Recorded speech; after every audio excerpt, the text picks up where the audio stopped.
Hello friends, welcome to a new chapter today. In this chapter we are going to learn about passive diffusion. So this is about pharmacology. In this we have learned about some of the pharmacokinetic properties in the last class. So in this class we are going to learn about passive diffusion.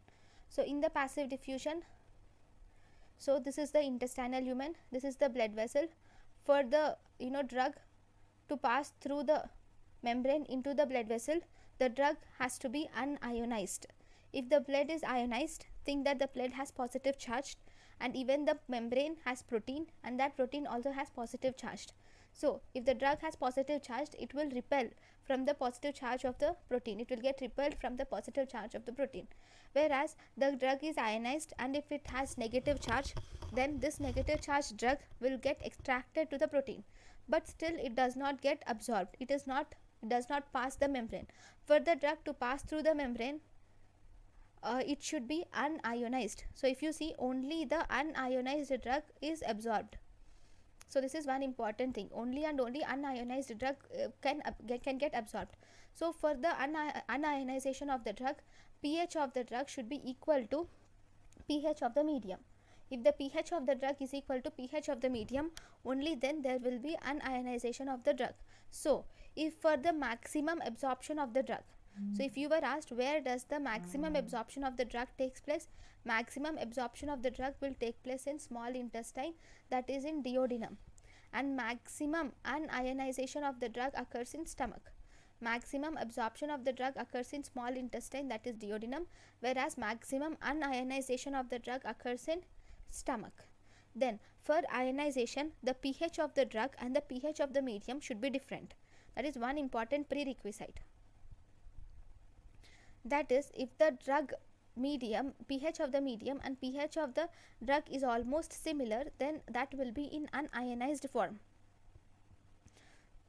If the pH of the medium and pH of the drug are different, then that drug undergoes ionized, and thus it cannot cross the membrane. So if you see, for acidic drugs, if we alkalinize the urine, then the drug cannot cross the membrane, because acidic drugs are ionized in alkalinized urine, right? In alkaline urine, the acidic drugs are in ionized form. So as a result, they cannot cross the membrane. So for acidic drugs to excrete or to to decrease the toxicity, for acidic drug toxicity, you can alkalinize the urine, right? So what are the acidic drugs? Acidic drugs like phenobarbital, methotrexate and aspirin. For these drugs we can alkalinize the urine. Whereas the basic drugs, for basic drug toxicity, we will have to acidify the urine. So here the basic drugs mainly include amphetamine. So amphetamine is a basic drug for which we will have to acidify the urine. Whereas for acidic drugs like phenobarbital or methotrexate or aspirin, we will have to alkalinize the urine, right? So this pH will mainly depend upon an equation called as Henderson-Hasselbalch's equation.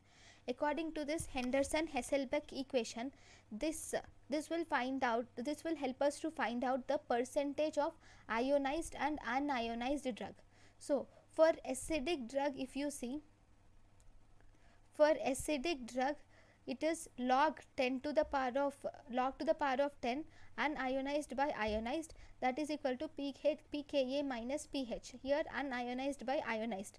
Whereas for basic drug log base 10 is equal to, here ionized by unionized, that is equal to pKa by pH. Okay, here pKa is the minimum amount of drug, or pKa is equal to pH of the minimum pH of the medium, at which 50% of the drug is in ionized form, whereas the rest 50% of the drug is in unionized form, that is pKa. pKa is the pH of the medium at which 50% of the drug is in ionized form, and the rest 50% of the drug is in unionized form, right? Next, if you see, we will have to learn few points about bioavailability. So in the bioavailability, what is bioavailability? See, when we have taken the drug, all the drug which we have taken will not reach the systemic circulation. Bioavailability is that fraction of the drug which will reach the systemic circulation. fraction of the unchanged drug that reaches the systemic circulation is bioavailability. So in the bioavailability, this bioavailability is directly proportional to absorption. This bioavailability is inversely proportional to first pass metabolism. If absorption of the drug is more, then obviously bioavailability is more. If the first pass metabolism of a drug is more, then bioavailability is less. So if you see in this graph, this is the area under the curve for IV drug, whereas this is the area under the curve for oral drug. So oral drug will have less than 100 bioavailability, whereas IV drug has 100% bioavailability. So if you draw the concentration, plasma concentration of drug with time, for IV drug we get this type of graph which shows the 100% bioavailability. So this area under the curve will tell us about the bioavailability. So bioavailability can also be calculated by the formula area under the curve for oral by area under the curve for IV drug into 100, tells us about the bioavailability. Then after bioavailability, we have something called as bioequivalence. Bioequivalence is there are many types of the same drug is produced in different brands, right? If the two pharmacologically equivalent compounds, we call them, if they have similar rate and extent of absorption, if they have similar rate and extent of absorption, that is nothing but if they have similar absorption, then we call it as similar bioavailability, then we call it as bioequivalence. If two drugs have similar rate and extent, that is they have similar bioavailability, then we call it as bioequivalence. So according to FDA will approve any drug. According to FDA approval for general drug, it gives FDA approval for any drug if the bioequivalence of that drug is plus or minus 20% of existing drug. If the bioequivalence of this drug is plus or minus 20% of the present existing drug, then it gives the approval for that drug. Okay, so here if you see, we have two drugs, paracetamol and dolo. Both these have same structure, that is paracetamol chemically, but think that the bioavailability of paracetamol is 40 and that of dolo is 60.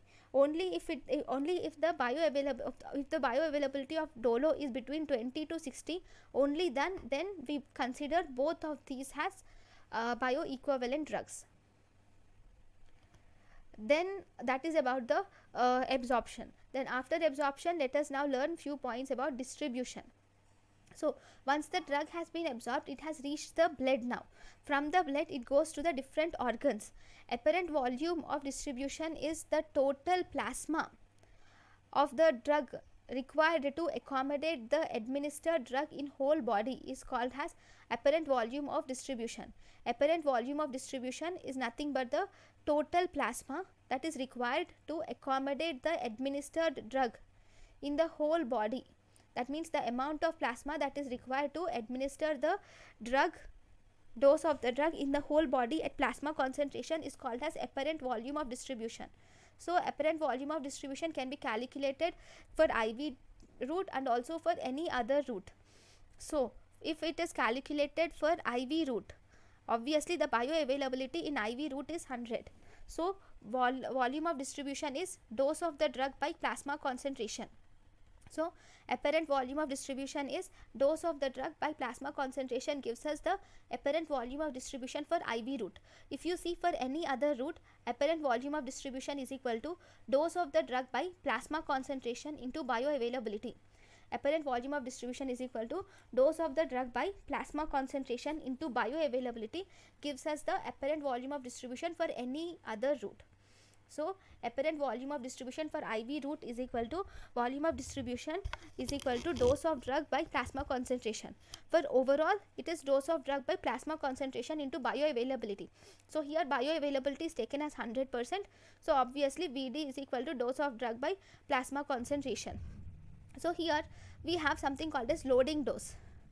So we take loading dose into account. So loading dose depends upon the volume of distribution. So you can tell that for loading dose, for any other route, for anything, loading dose is equal to volume of distribution into concentration by bioavailability. Loading dose is equal to volume of distribution into concentration by bioavailability gives us the loading dose. So here loading dose is equal to volume of distribution into concentration by bioavailability.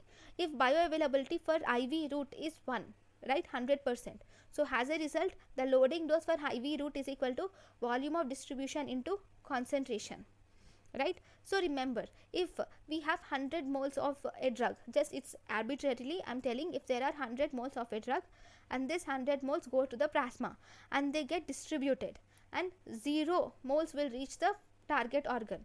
But if we give 1000 moles, because here the volume of distribution of this drug is 100 moles, 1000 moles, but we are just giving 100, so all the 100 moles will distribute in the plasma itself. There is no drug that will reach the target organ, so there is no dose that is there is no action. Okay, so for 1000, if the volume of distribution is 1000 moles, so if you give 1000 moles, 1000 are distributed and the rest 100 will reach the target organ. Okay, so for if there is high volume of distribution, then we should give high dose for the drug, right? So if you see, we will have to learn the factors which are determining the apparent volume of distribution.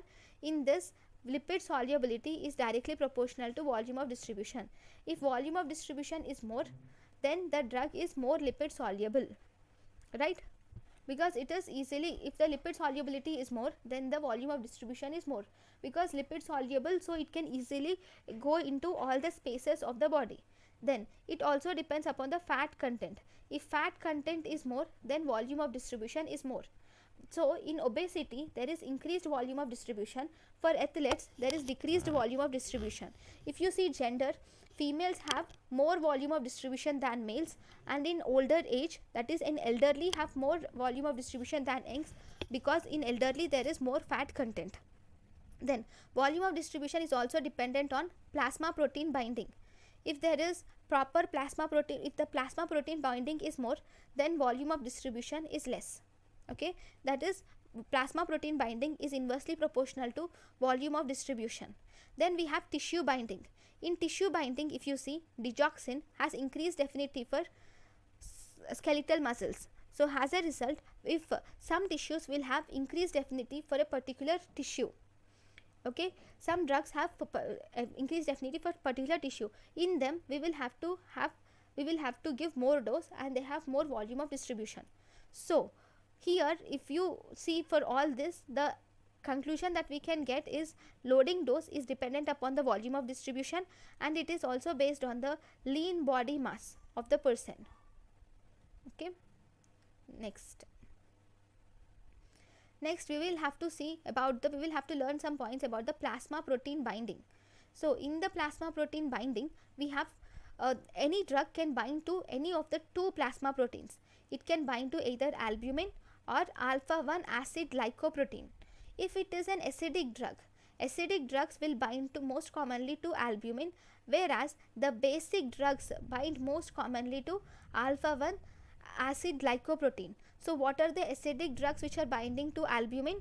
They are CNS drugs like antipsychotics, anti-epileptics, benzodiazepines, then antipsychotics, anti-epileptics, benzodiazepines, antibiotics like sulfonamides and penicillin, NSAIDs and aspirin will bind to the albumin.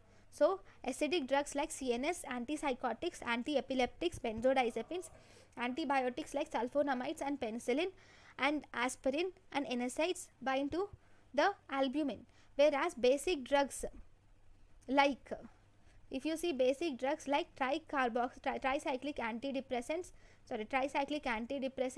opioids, antiarrhythmics like lidocaine, amiodarone and beta blockers will bind to alpha-1 acid glycoprotein, which is for basic drugs. Basic drugs like tricyclic antidepressants, opioids, antiarrhythmic like lidocaine, amiodarone and beta blockers bind to alpha-1 acid glycoprotein.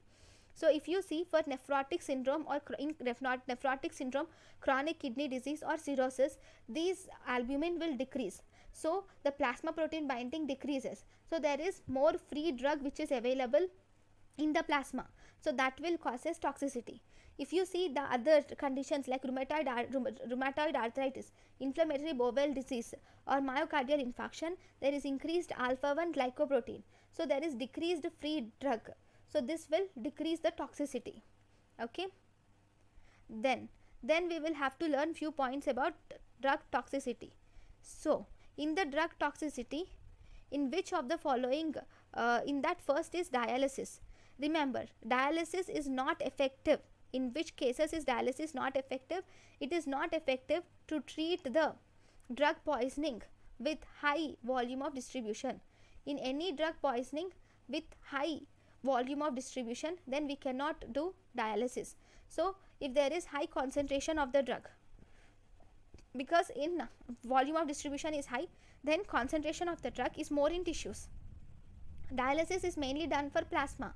So the dialysis is not effective for those drugs with high volume of distribution. Dialysis is not effective for the drugs with high plasma protein binding, because the dialysis will only filter the free drug. If the drug is mostly bound to the plasma proteins, then dialysis cannot filter that drug which is bound to plasma proteins.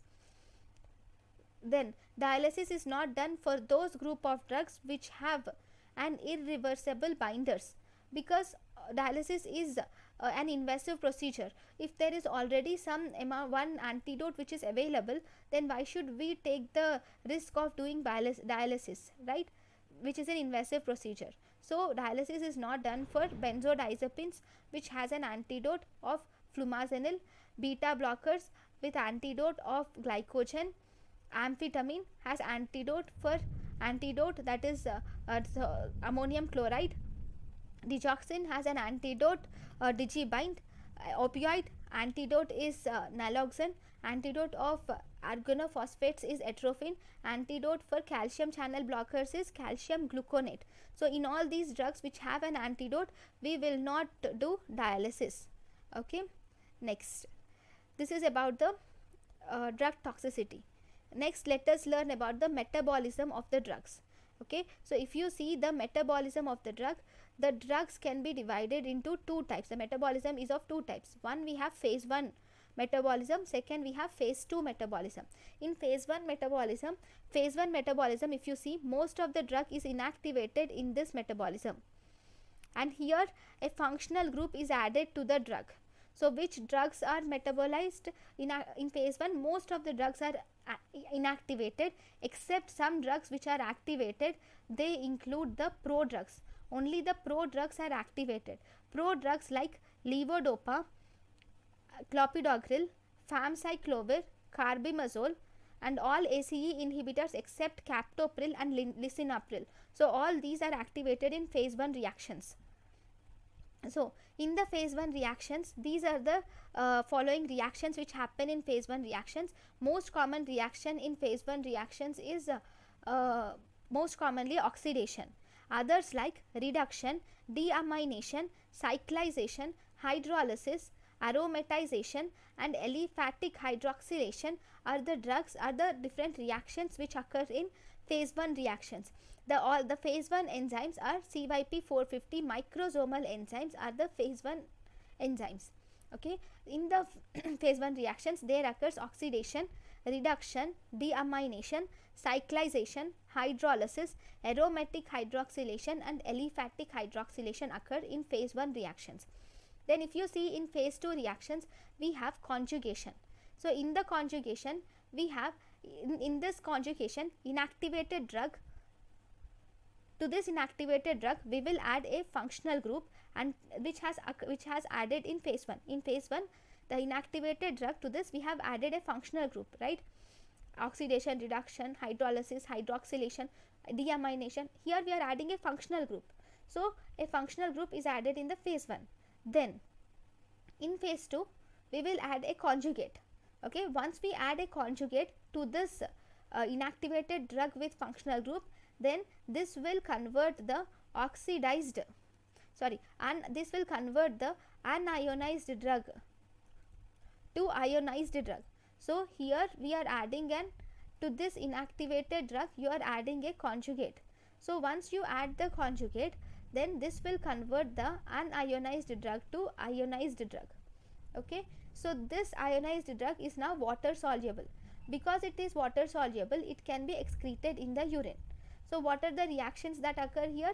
Most common reaction that occurs here is mainly glucuronidation is the most common reaction that occurs.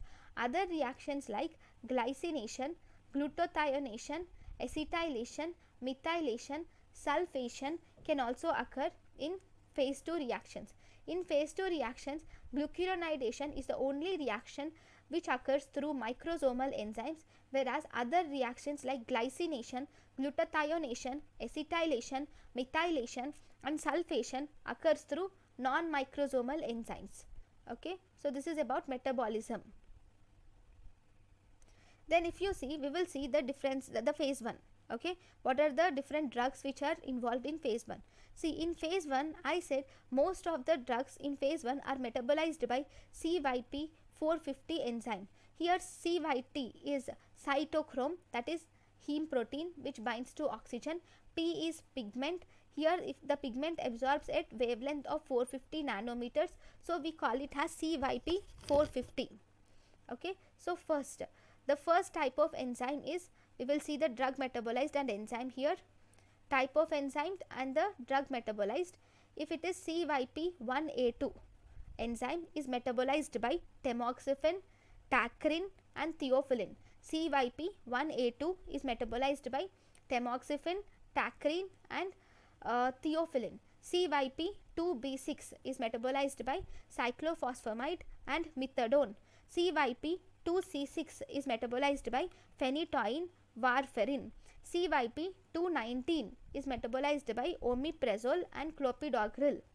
CYP2D6 is metabolized by beta blockers, antidepressants which include tricyclic antidepressants, SSRIs, antipsychotics, opioids like tramadol and tamoxifen. CYP2E1 is metabolized by ethanol and enflurane. CYP3A4 is the most common enzyme which is metabolized, most common enzyme for drug metabolism. Almost 50% of enzymes of all the drugs are metabolized with this CYP3A4, and these includes protease inhibitors, statins, amiodarone, cisapride, estrogen, erythromycin. So these includes statins, amiodarone, cisapride, estrogen and erythromycin. Then that is phase 1. In phase 2, if you see, in phase 2 the drugs included are, we have glucuronidation. Okay, for glucuronidation the drugs are azeturavir, irinotecan, benzodiazepines and statins and estrogen. Glucuronidation is done for atazanavir, irinotecan, benzodiazepines, statins and estrogen. Atazanavir is contraindicated in Crigler-Najjar syndrome. Atazanavir and irinotecan is contraindicated in Crigler-Najjar syndrome. Then if you see in estrogen we have phase 1 reaction, because estrogen has phase 1 reaction, that is CYP. In the phase 1 reaction it occurs through CYP3A4. So any drugs, other drugs, see estrogen through phase 1 it undergoes first reaction, that is CYP3A4, and a functional group is added. After that in phase it enters phase 2. In the phase 2 reaction this estrogen combines with glucuronic acid, and estrogen combining with glucuronic acid forms a compound which is water soluble. This water soluble compound in colon, the bacteria produces the enzyme glucuronidase. This glucuronidase enzyme will metabolize the glucuronic acid, and this glucuronic acid is metabolized and free estrogen is released. This free estrogen now enters the enterohepatic circulation and maintains the normal half-life of estrogen, right? But if we use any type of antibiotics, these antibiotics will destroy the gut bacteria. Because of that there is decreased glucuronidation. Because of that there is decreased enterohepatic circulation, and this leads to decreased blood levels leading to OCP failure. So you should not use OCPs, that is oral contraceptive pills, with rifampicin. right? Then the next group of this next conjugation is we have glutathione.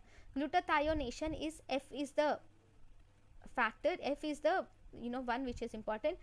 In glutathione we can do the drugs which undergo glutathione are ifosfamide and phosphomycin are the drugs which undergo glutathione.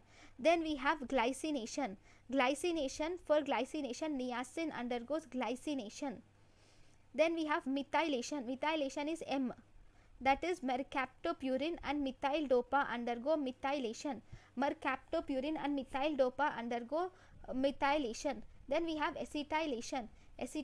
Drugs undergoing acetylation are sulfonamides, dapsones, isoniazid, hydralazine and procainamide undergo acetylation. Sulfonamides, dapsone, isoniazid, hydralazine and procainamide undergoes acetylation. Then we have the other drug which is sulfation. Sulfation is done by steroids undergoes sulfation. Okay, so these are the drugs which are seen in phase 2 metabolism. So we will see the microsomal enzymes also. So there are some drugs which will induce the microsomal enzymes, and there are some drugs which will inhibit the microsomal enzymes. Drugs which induce the microsomal enzymes will, first, if they induce the microsomal enzymes, they will increase the drug metabolism, and as a result they will decrease the drug in the plasma. So that will lead to decreased drug action, leading to drug failure, right? The drugs which induce the microsomal reaction include griseofulvin, rifampicin. We have griseofulvin, rifampicin, alcohol, benzpyrene, phenytoin, phenobarbital, primidone, carbamazepine, DDT and St. John's worts. So drugs which will induce the drugs which will induce the microsomal enzymes include griseofulvin, rifampicin, alcohol, benzpyrene, phenytoin, phenobarbital, primidone, carbamazepine, DDT and St. John's worts. So if you see, the drugs which will inhibit microsomal enzymes include, they will inhibit microsomal enzymes, so there will be increased enzymes, so there will be increased metabolism, so there will be increased free drug which leads to toxicity. So these drugs include quinidine, isoniazid, cimetidine, ciprofloxacin, ketoconazole, valproate, erythromycin, grapefruit juice and diethyl carbamazepine. So those which will increase the free drug include quinidine, isoniazid, cimetidine, ciprofloxacin, ketoconazole, valproate, erythromycin and grapefruit juice and diethyl carbamazepine are the drugs which will increase the drug toxicity. Then after this we have to learn about excretion. We will learn about excretion in our next class. So thank you guys for watching my lecture. Thank you.